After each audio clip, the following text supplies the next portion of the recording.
Welcome to The Free Will Show, a podcast that provides a beginner-friendly introduction to free will while also exploring cutting-edge developments on the topic. I'm Taylor Sear. And I'm Matt Flemmer. In this episode, we talk with Eddy Nahmias about experimental philosophy of free will and his own compatibilist view. Thanks for listening.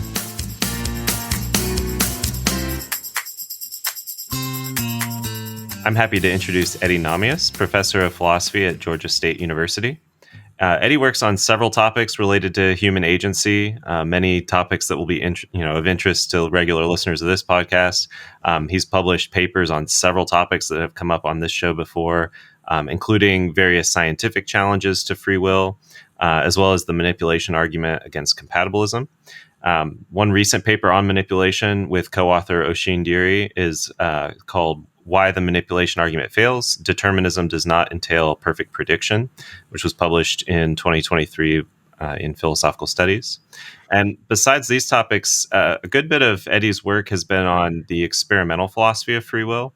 And we asked him to start our conversation there, but we'll also be sure to ask Eddy to say more about his own compatibilist position in the free will debate along the way. Well, welcome to the show, Eddy. Thank you so much for joining us. Could you start by telling us a bit about yourself, your work, and how you came to be interested in working on issues related to free will? Sure thing. And thanks so much for inviting me to be on the podcast and for all the great work y'all have done getting 100 or so episodes soon on every topic that free will touches on, and from some of the greatest scholars that are still alive. So I'm really feel fortunate to be invited and get to talk to y'all. One of the reasons I got into the free will debate is because it touches on just about everything. I was an English major at Emory, and I kept finding that I was most interested in the philosophical questions that came up in the literature I was studying. And so I started moving towards philosophy. And I was also at the same time reading some kind of popular science books by people like Robert Wright and Dawkins and E.O. Wilson that were about human nature and sort of a naturalistic understanding of it, but often suggested that those ways of understanding human nature challenged our ideas of free will or responsibility. Later, I would call those scientists illusionists because they say free will is an illusion. Reasons we can talk about, but with not enough background in philosophy, I was lucky to get into one good PhD program, Duke, and got to work there with Owen Flanagan and David Sanford, Bill Lycan, Govind Gezeldere, and wrote about free will as kind of a type of self-knowledge, but I was also very interested in the evolution and development of the capacities that I associate with free will. So I was taking classes in evolution and psychology and neuroscience. And then I wrote about those issues in my dissertation and was, I think, the first to kind of point out that findings in social psychology, especially before the replication crisis, seem to threaten the degree to which we have knowledge of why we act, that we're often influenced by causes we don't know about or that we would reject if we did know about them, like being in a hurry or there being a lot of people around and us not helping someone in need because of that. And so given the type of free will that I was interested in, which involves self-knowledge and kind of understanding and identifying with the motives that you think are leading you to make decisions, I was concerned about the threats from social psychology. And that's kind of what got me through my college and graduate experience on free will before I became a professor at Florida State. Yeah, very cool. Since we've never focused on the topic of experimental philosophy on this podcast before, it's a good idea to give a general introduction to our listeners. So could you give us a brief explanation of what experimental philosophy, or it's commonly called XPhi, what it is? Yeah. So to begin with, I should point out that I got to Florida State around 2001, and some grad students and I and Al Mealy were thinking about, how to understand how ordinary people think about free will.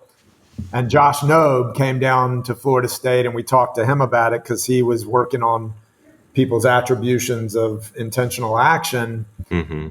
And he came up with the term experimental philosophy and then shortened it to XPhi and had the image of the burning armchair. And I have to admit, I was not on board because I thought people wouldn't take it seriously enough or something. But he was right. It got a lot of attention, and rightfully so, because I think for a long time philosophers were happy enough to say from the armchair, this is what ordinary people believe, or it's obvious that, or intuitively we all think, or here's a thought experiment, everybody has this intuition about it. Mm-hmm. And as I hope most of us are telling our students now, anytime you see a philosopher write obviously or intuitively, that's a good place to get your hackles raised and wonder whether or not it's true.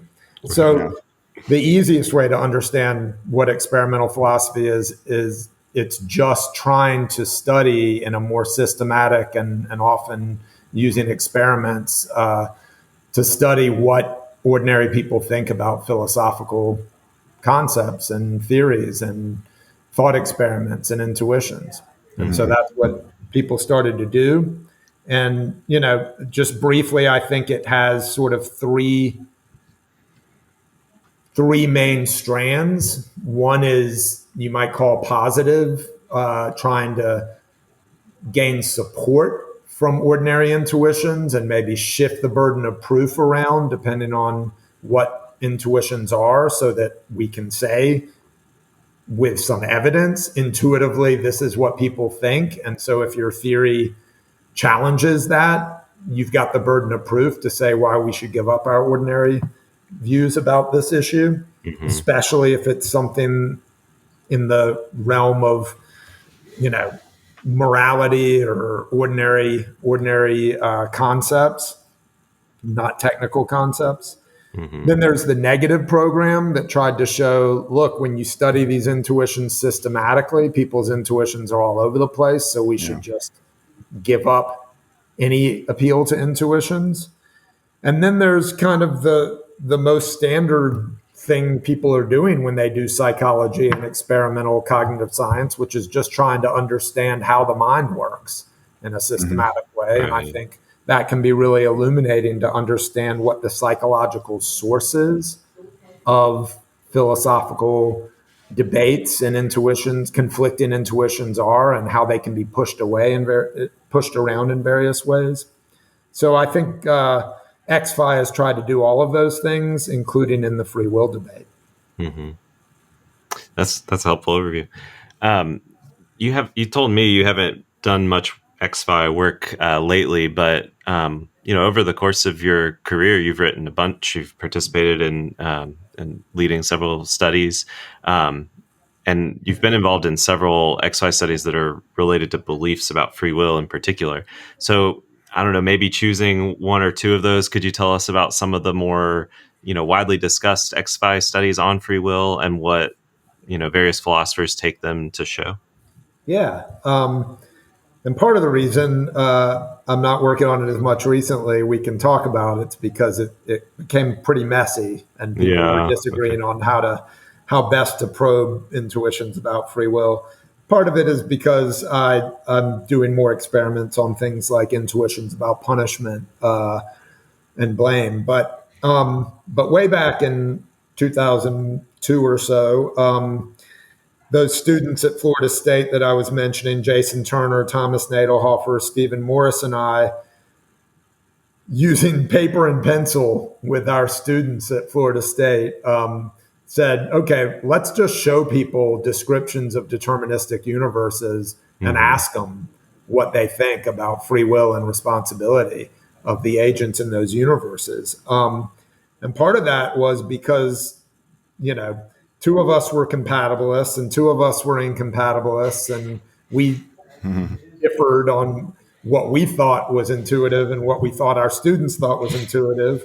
Right. Part of it was because at least I was sick of reading all these incompatibilists say things, compatibilism is a quagmire of evasion or a wretched subterfuge, or Peter Van Inwagen who writes, it's almost impossible to get beginning students of philosophy to take seriously the idea that there could be such a thing as free will in a deterministic universe.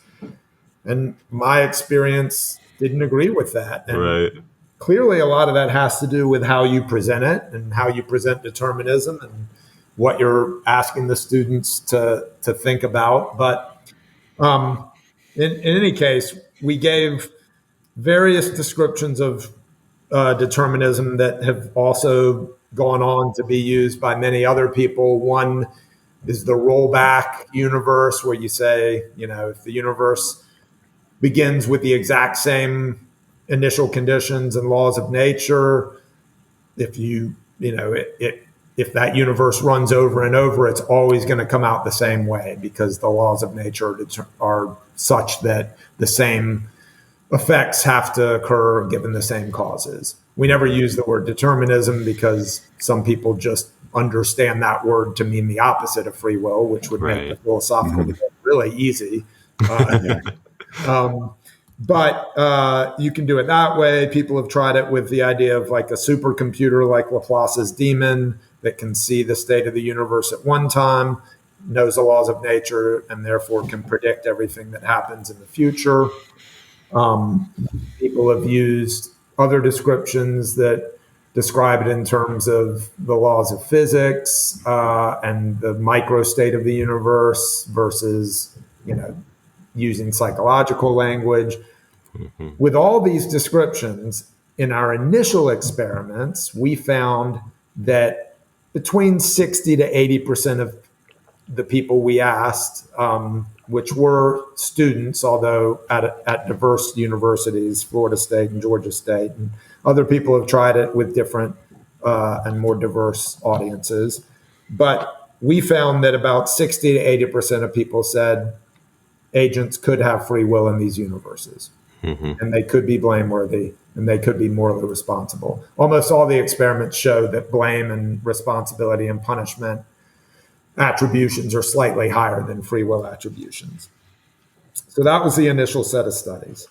And then other people came along, like Josh Knobe and Sean Nichols, to suggest that maybe some of these results are influenced by factors like an emotional desire to blame the agent if they do something wrong, or the concreteness of the description, or whether you describe the universe as our universe or some other universe.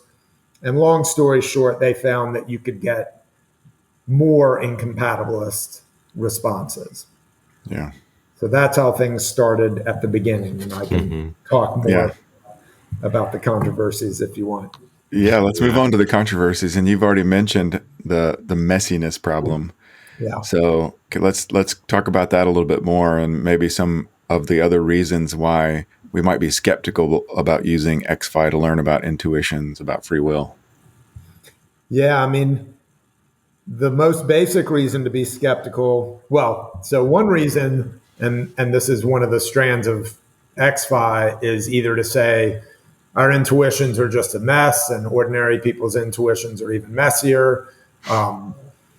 Maybe you think if they're uninformed about the relevant concepts, or they can't understand them without training, that trying to get their, initial intuitions is useless. And then, as the field developed, you got many people, including some of my initial collaborators like Thomas Nadelhoffer, finding results that suggested that the concept of determinism, as philosophers discuss it, is perhaps not readily understandable by the uninitiated.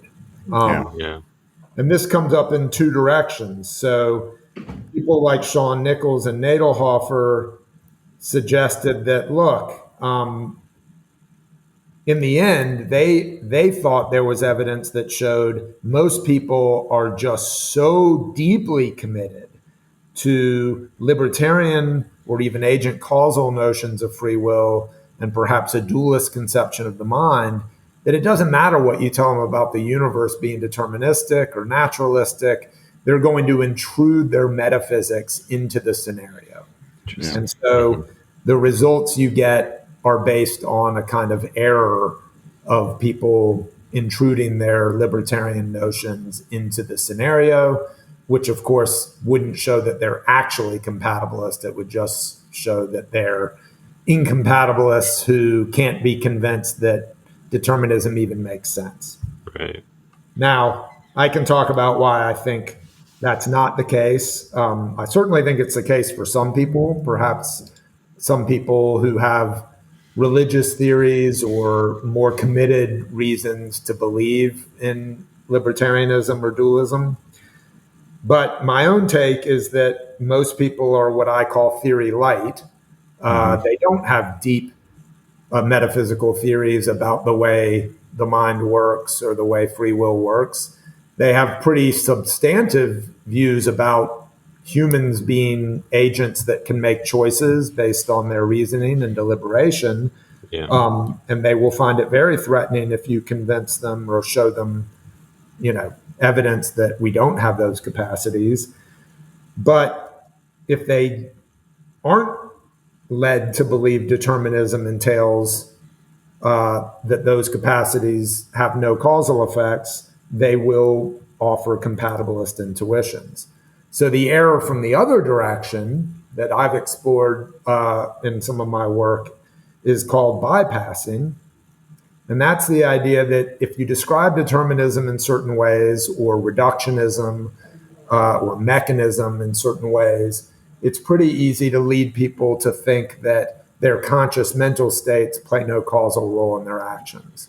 The easiest way to see it is fatalism, right? If what you're going to do is fated, no matter what you try to do, or no matter what you believe, or no matter what you choose, like poor Oedipus, then you don't have free will because your choices and your beliefs and your goals make no difference to the outcome.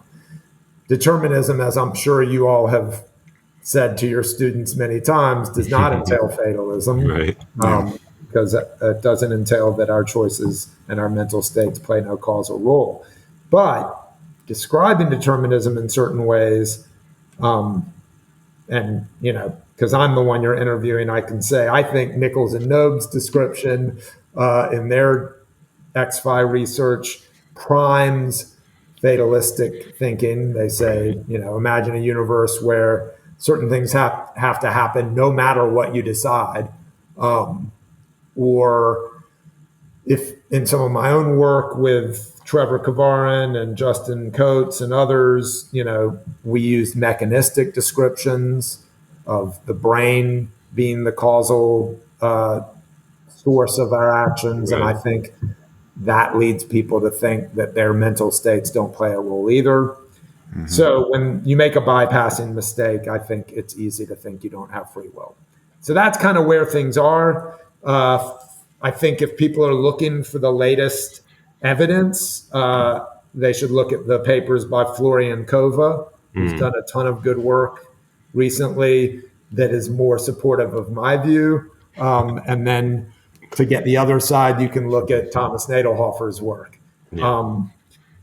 But long story short, I'm still convinced that unless people misunderstand determinism, most of them, the majority, are willing to recognize that our compatibilist capacities and even our capacities to make choices can exist in a deterministic universe, even if they might think for various reasons our universe isn't deterministic. Right. So that's where I think things stand with the X-Fi research. But it is a bit messy, and that's true of other areas of X-Fi too. One possibility is that all of the philosophical debates that we've been debating for 2,000 years are driven in part by our folk psychology having conflicting intuitions about these issues. And so it wouldn't be surprising if the X-Fi shows here's the psychological sources of these conflicting intuitions, but that can still be really useful to see, like, okay, well, maybe there's some mistakes that are being made.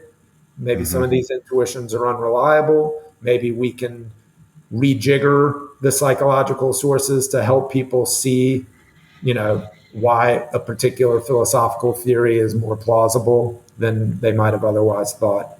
And so I think there's hope for the future of X-Fi and its contributions to philosophy. Yeah, that's great. And I like that positive spin on the messiness of the results. Well, let's turn now to your compatibilist proposal. In some of your work on free will, you consider the implications of neuronaturalism, according to which our mental processes just are, or perhaps are realized in certain processes in our brains. This view could be contrasted with mind-body dualism, which you just mentioned a minute ago, according to which the mind is a non-physical entity that interacts with the brain. Now, why might someone worry that the neuronaturalist picture would threaten free will? And what do you ultimately think about this? Yeah, so the other, main work that I did over the last, 20 years has been attempting to respond to all these scientists who say, their work shows free will as an illusion, going way back to, Wagner and people's interpretations of Benjamin Libet's work.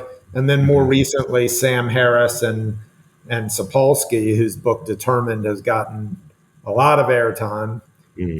My general take is all of them take it to be sort of the ordinary view that free will requires that we are somehow not part of the naturalistic universe and not governed by the natural laws of nature. And they take that from the armchair, ironically, because they're scientists. They take that to be the, ordinary understanding of free will. And then in one form or another, they're just saying, look, science shows that we are part of the natural universe, whether it's genetics, neuroscience, psychology.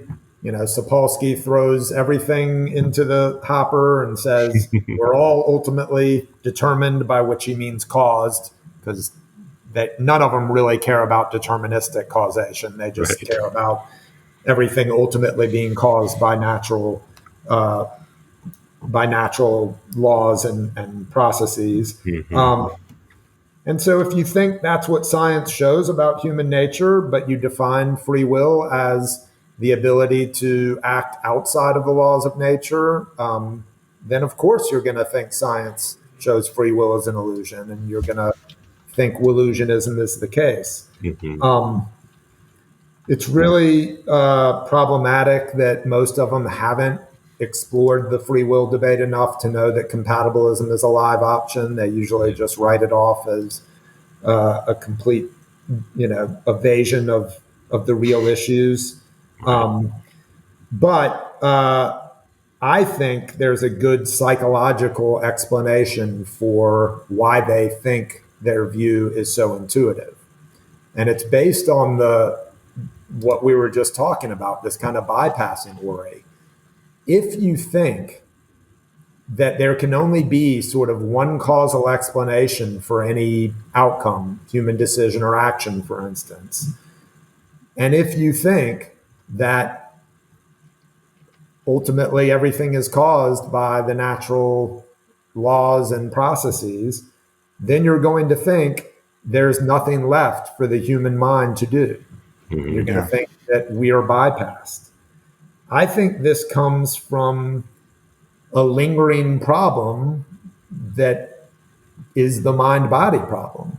And this the fact that we don't have a scientific explanation that helps us understand how the most amazing thing in the universe, conscious mental states, are ultimately explicable in terms of the brain and all of the natural forces that work in the universe. So the way I like to understand this, or the way I like for us to think about this, is in terms of the Copernican theory of the universe, where, Copernicus told us, look, the best explanation for our observations of the universe is that the Earth is actually spinning around the sun at millions of miles per hour and spinning around its own axis every day.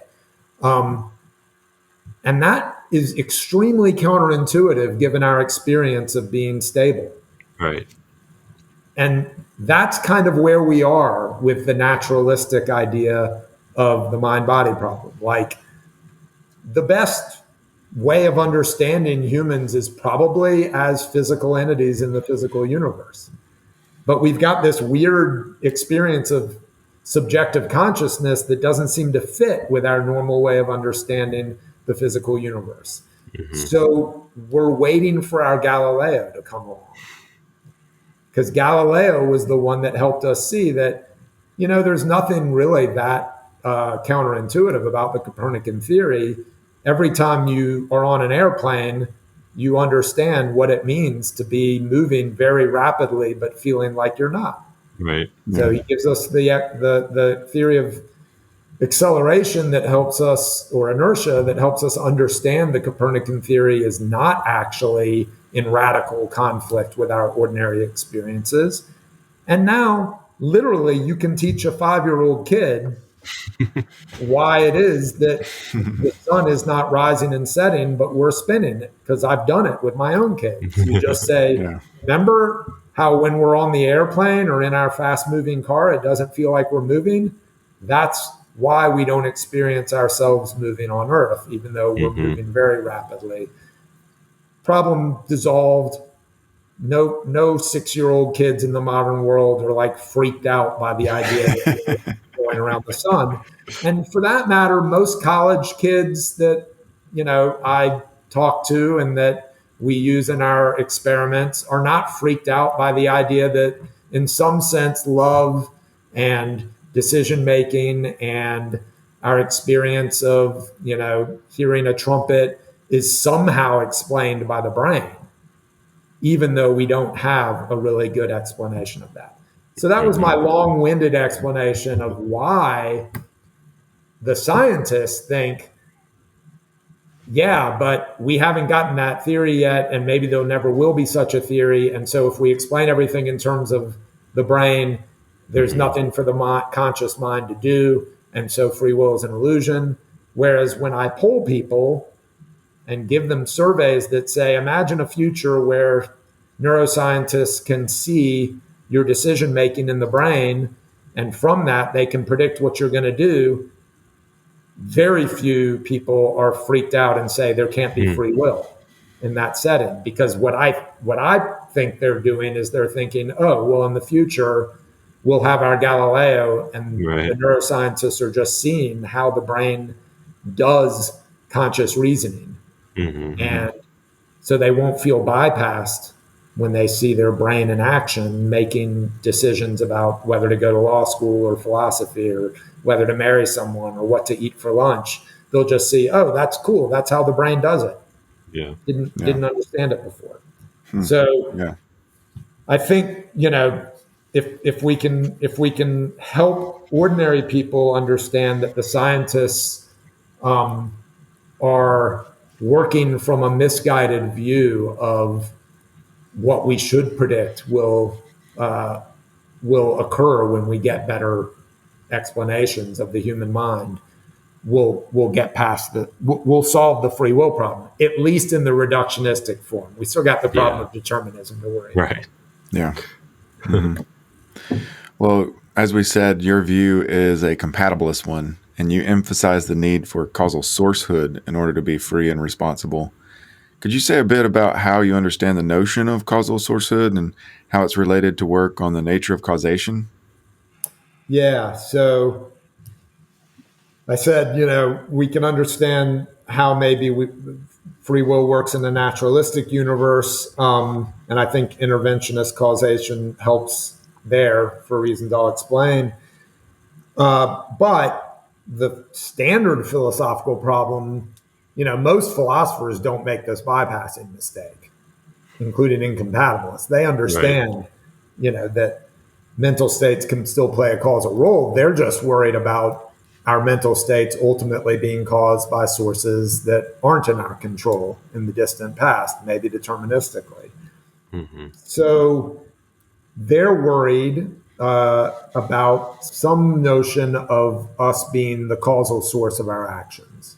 Some of them are also worried about leeway and openness as well. And I think compatibilists need to grapple with that, and we do, and try to give an explanation for how we can maintain those crucial intuitive notions that I think ordinary people are committed to, that we can consciously reason about what we're doing, and our conscious reasoning makes an important causal difference to what we do. And our choices, our choices matter, and we have some intuitive sense of choices existing, even if determinism is true. Here, I think interventionist causation can help us make sense of these notions. I'll begin by pointing out that a lot of incompatibilists, including Van Inwagen, who said causation is a morass into which I, for one, refuse to step. It's a great line. They've tried to present the problem as if causation isn't the main issue. Hmm. I think that's a mistake, because I think causation is what people are worried about when they worry about free agency. And I think other people, using manipulation arguments or other arguments, have recognized the importance of trying to understand whether we are causal difference makers in the universe. Hmm. So tell me if this makes the notion of interventionism clear enough. But basically, the idea is to capture what scientists and ordinary people are trying to do when they're trying to understand what causes what. And what they're doing is they're thinking about some effect, call it B, some outcome effect, maybe a Hmm. choice or a decision, or whether or not a phenotype is expressed in an organism. And they're trying to figure out what caused variable B to occur. So what I think scientists and ordinary people do is they try to see, well, if you hold fixed all the other causal variables and you wiggle or intervene on the value of some variable A, will that have an effect? Will that result in the effect variable B being different or going Right. away, for instance? So it's Hmm. a counterfactual theory of causation that says if you take away A, does B go away? If you vary A, does B vary? And similarly, you look at what other variables will impact B while holding the causal influence of A fixed. Hmm. So I think that's what ordinary people do when they're thinking about causation. I think it's what scientists do when they do experiments and they try to hold everything fixed, all the control conditions, and then intervene Hmm. on some variable. There's a very sophisticated way of looking at it from Jim Woodward, Judea Pearl, and others that Hmm. try to capture, these intuitive ideas systematically. But for our purposes, I think the crucial way that this can help is it allows you to see the relative influence of different causal variables. So imagine you're trying to figure out whether some gene X is particularly important in controlling some phenotype Y. Well, what you want to do is you want to vary X while holding fixed all the other genes in the environment and seeing how varying X varies Y. So you're trying to see if a gene has some effect on height of an organism or cortical volume of a mammal. And you're seeing which genes cause those variables holding fixed all the other genes, or which genes are most, does X have a powerful influence on Y, even if you do change a bunch of other genes or the environment in which the organism is raised. So that gives you a notion of relative causal control or invariance. Why is that important for free will? Because, look, if you're an incompatibilist, of course there's going to be some huge set. I mean, forget being an incompatibilist. If you think we're in the natural world, or if determinism is true, you're going to think there's some huge set of causal variables that is sufficient for, or the causal set of variables that cause some outcome like your choice, maybe going back to before you were born. So the compatibilist shouldn't try to fight that truth. That's just like the case. Yeah, right. If you believe that we're part of the causal world. Instead, what we should be interested in is, are we, and crucially, our particular psychological variables that we care about, like our reasoning or the desires we identify with or our values, are they the most important causal variable in what we do? So there, I think we can think about interventionism to say, look, even in a naturalistic world, if I vary my reasons, it's likely that my decisions and actions will be different. Where it's not the case that if you vary the neural states that I'm in, you'll necessarily get a variation, because my reasons might be constituted by slightly different neural states. So I wish I had pictures to show this. But your audience can kind of imagine, your desire to get a hamburger at Wendy's being constituted by this neural state, but also a nearby neural state that could have been the basis of the exact same desire. Then the interventionist's theory allows you to say, if you take away the desire, you take away the action. If you take away the particular neural state, you don't take away the action, because there's a nearby neural state that might have caused it as well. Yeah. So, as many people have pointed out, like Christian List and Menzies and Woodward and me with my paper with Oisin Deery, psychological variables can be the most important variable, causal variable for decisions, even in a naturalistic world and in a deterministic world, because there's no variable in the distant past that's going to play the right sort of causal control over your decision if you wiggle it, because there's so many other causal variables that feed into the funnel of your brain when it's making the decision about what to do. So I don't know how intuitive that is to your listeners, but hopefully it gives them some sense of why compatibilists can give a notion of causal sourcehood that is consistent with naturalism and determinism. Yeah. And hopefully they can chase down some diagrams if they look at your papers or Woodward or Pearl. I'll say that highlights nicely how determinism differs from fatalism as you described it, because in a fatalistic world, you try jiggling the psychological variables and then you get the same effect. Exactly. So maybe that's another way of kind of highlighting how determinism is different on this picture. Absolutely. Yeah.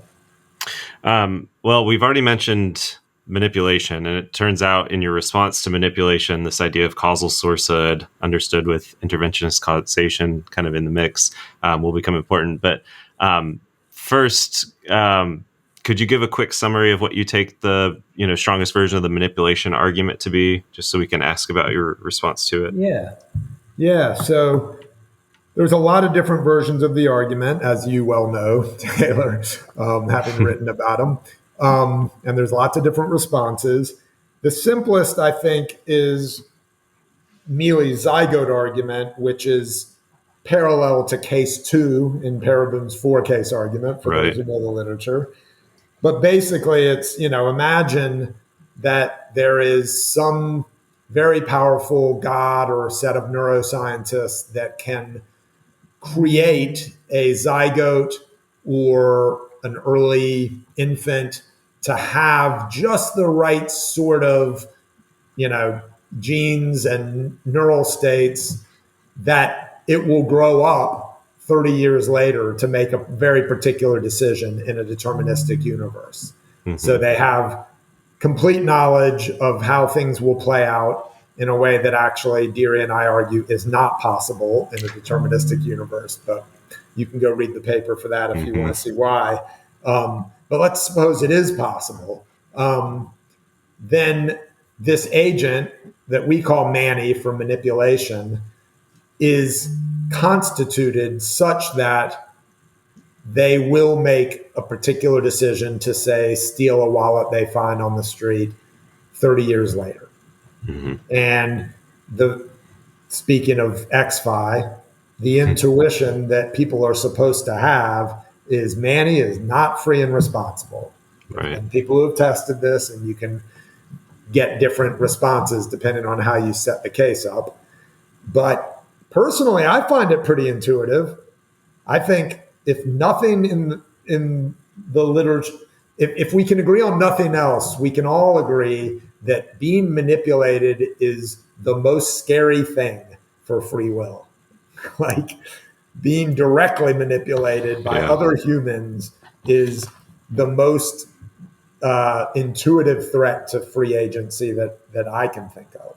So if it's no different than determinism, that's a pretty good argument. And that's exactly what the incompatibilists say. They say there's no principal difference between Manny and Danny, the agent who's the exact same through his 30-year history as Manny, but wasn't created with that goal in mind. He just is in a deterministic universe where that's how things turn out, and he steals the wallet in the same way Manny does, using all his compatibilist capacities to think about what to do and, cares about his own interests, and he's too egotist, he's too much of an egoist and waves his selfish desires too much, but he's not controlled by, his desires in an overwhelming way, and he's got normal rationality and moral understanding and all that good stuff. So first premise, Manny's not free. Second premise, Manny's no different from Danny. Third premise, Danny's not free. Generalized to all agents in a deterministic universe. Mm-hmm. We don't have free will. That's the argument. That's the argument. Mm-hmm. All right, so now that we've got the argument on the table, could you explain your response and how it uses your interventionist view of causation? Yeah, so first thing to note is a lot of compatibilists, Mike McKenna most famously, take what's called the hardline response, and they're like, there is no difference between these agents, so we should just say, if you're a compatibilist, that Manny is free and responsible. And he's got good arguments for that and good ways of reversing the direction of thinking about the cases that I find, useful, but ultimately unintuitive, depending on how you set up the manipulation case. Yeah. So I prefer what's called the soft line response, which says, let's try to find some difference between Manny and Danny. And again, most intuitively, I think, and this is the way I first started thinking about it, is just to think about the relative senses of can that these agents have, right? So if you're thinking in a very kind of Lewisian, David Lewis or Angelica Kratzer way of thinking about can, you're just thinking about like, what can an agent do given the relevant context? And what Manny can do given the relevant context is not a whole lot. because the most intuitive way of understanding what the manipulators are going to do is make sure Manny steals the wallet. Even if you vary a bunch of possible, ways the world could be, or the way Manny could be thinking about the situation. So just thinking in those very, intuitive senses, change the conditions a little bit, and the manipulator is going to make sure Manny does what she wants. Conversely, change the conditions in a deterministic universe, and Danny's going to make different decisions. Mm-hmm. So that was my initial way of thinking, like, can't we just give a kind of counterfactual analysis that solves the problem? Mm-hmm. One problem with that is, well, Diana or the manipulators, they're not even around anymore. They just set up the universe 30 years ago. So, maybe you can't jiggle the universes in the right sort of way. So Oisin, Deery, and I tried to be a little more systematic, and that's where we use the interventionist account. And long story short, the basic idea is, look, Manny is not the causal source of his decision because there's a variable in the distant past 30 years ago that has a stronger causal control relationship with his decision than he does and his mental states do. And that's Diana. And it's because if you jiggle Diana such that she wants Manny to return the wallet, or such that she doesn't care if he does it with compatibilist control, or such that she wants a different agent to exist, changing the value of her mental states changes the outcome of what Manny does in a way that's not true in a deterministic universe. There's no systematic variable in Danny's 30-year past that you can jiggle in a reliable and systematic way to control what he decides to do. Most of the ways you change the variables will just make it so he doesn't exist at all. But that's not fine-grained control over his decision. A lot of the other ones, who knows what will happen. But if you try and model it causally, you're not going to get the right outcomes. Yeah. Conversely, if you look at what happens right before his decision, changing the variable of what he wants will have a direct systematic relationship with whether or not he steals the wallet. Put a policeman nearby, he won't steal it. Make him happier, he might not steal it, Right. et cetera. So if he's a compatibilist agent, his actions are going to be responsive to his reasoning in a way that Manny's is also supposed to be, given the setup. But nonetheless, Manny's reasoning itself is not the most systematic controller of his actions if you set it up so Diana actually cares about the outcome. Which, just to wrap it all up with a bow, if you replace Diana with some non-natural source, like a lightning bolt or a computer, as the way Dirk Pereboom and others have tried to do, Right. Some random source of Manny's embryo being created in a certain way, well, at that point, I go hardline too. And I say, of course, there's no difference between that and determinism, but there's also no systematic controller of Manny's behavior because there's no intentional agent who's trying to make sure a certain outcome occurs across a wide variation of possible conditions in the future and at the moment of creation. So hopefully that gives a kind of intuitive sense of why we think determinism and manipulation are in principle distinguishable when it comes to causal sourcehood for one's actions. Even though people like Taylor point out lots of problems with how we cash out causal sourcehood.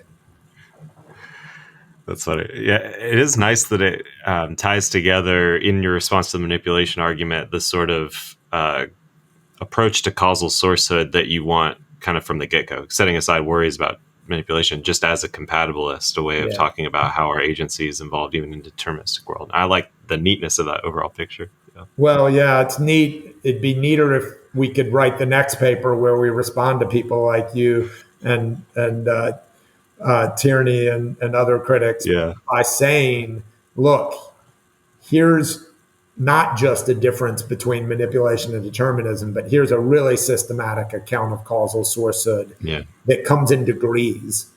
Because as a compatibilist, we should all think of causal control and free will even as coming in degrees. Right.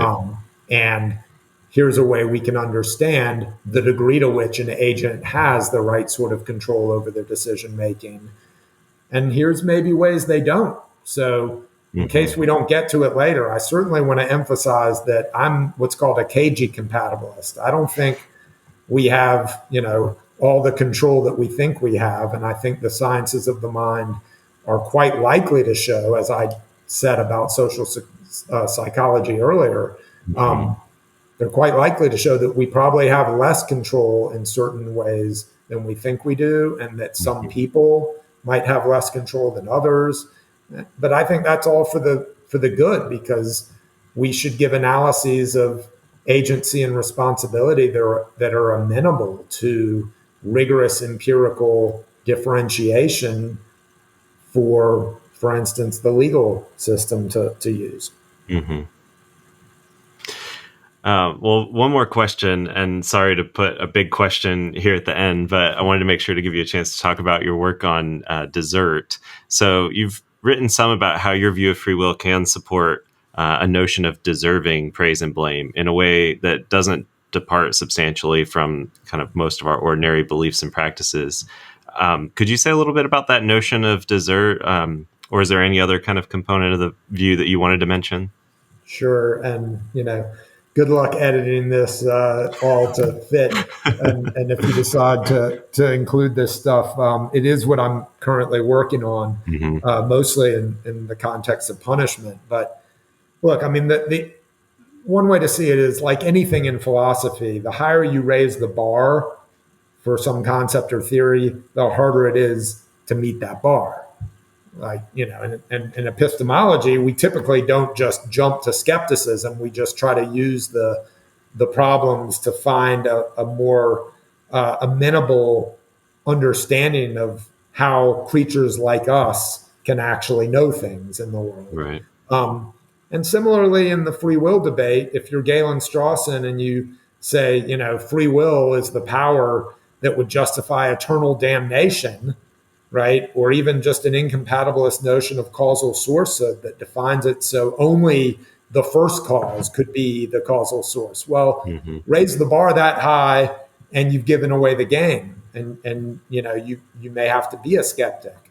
But I'm more inclined to say that's just reason to recognize that we have to find a bar that is more amenable to understanding free will and responsibility for natural creatures in a natural world like us. And I think we can do that if we recognize that our ordinary notions of deserving blame and even punishment, except in certain contexts, maybe religious contexts, maybe the most retributive notions of punishment, but except for those contexts, I take Peter Strawson's view, not Galen Strawson's view, that it's something that we can engage in our ordinary interpersonal relations, ultimately as forms of social communication, to try to, give people the right signals to respond better in future behavior.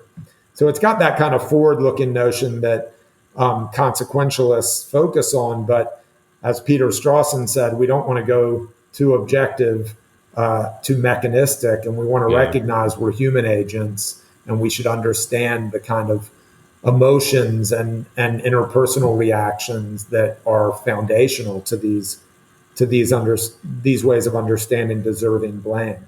So real quick, I mean, what I'm trying to do with Andrea Scarantino is understand punishment in these communicative terms. And we're building off of speech act theory in communicative theories of linguistic actions, because I think what we're trying to do with punishment is ultimately the same sort of thing we're trying to do with our speech acts. And what Austin and Searle and others recognize is that we're doing a lot of things with our speech acts. And I think we're trying to do similar things with punishment. We're trying to declare, we're trying to state things like this offender deserves to be punished because they satisfied certain conditions and they deserve to be treated in certain ways. But we're also expressing, in the same way that we can express with language, various emotions such as indignation and condemnation. And we're doing that on behalf of the community to reinforce the norms that we value. But it's not just a one-way communication, the way expressivists like Feinberg emphasized. We're also making demands in the same way we make commands with words. And the demands are what Anthony Duff emphasizes in his communicative theory. Demands that the offender respond to the punishment in the right sort of way, with repentance and guilt and a commitment to reform and make restitution for the wrongs they've made. But of course, the right response to those sorts of attempts by the wrongdoer to repent and make recompense is forgiveness and a welcoming back of the wrongdoer into the community. So punishment ideally should have the goal of ending, not just being a quarantine or a banishment forever, or worse, the death penalty, but an attempt to bring the wrongdoer back into the community. And so with punishment, we make a commitment in the same way we make commitments with our words when we promise to bring the wrongdoer back into the community once they've answered the demands. We commit to punishing them again if they fail to do so, committing to punish others if they fail to follow the norms in the same sort of ways. So I think a communicative theory of punishment can kind of systematize what we're doing with punishment in a way that captures the backwards-looking features that retributivism has, but also a lot of the forward-looking goals, and without requiring any type of agency that compatibilists can't satisfy. So that's what I'm trying to do with some of my current work. Cool. Well, thanks so much, Eddy. This has been great. Thanks for delving into so many different topics with us to talk about all of your work. If listeners want to follow more of what you're working on, where can they go to find you?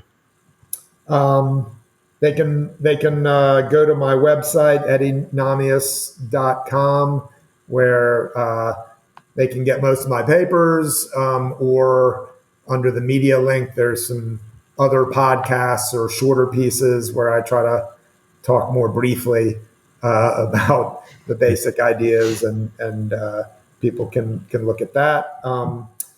Or they can just go to y'all's podcasts and listen to all the other people talking about free will and understand the wide range of ideas that these debates touch on. Again, thankful for you guys for putting together this resource for students and researchers and the public in general. Thanks for saying that. Yeah. Thanks again, Eddy. In our next episode, we'll talk about the problem of blame, and our guest will be Kelly McCormick, Associate Professor of Philosophy at Texas Christian University.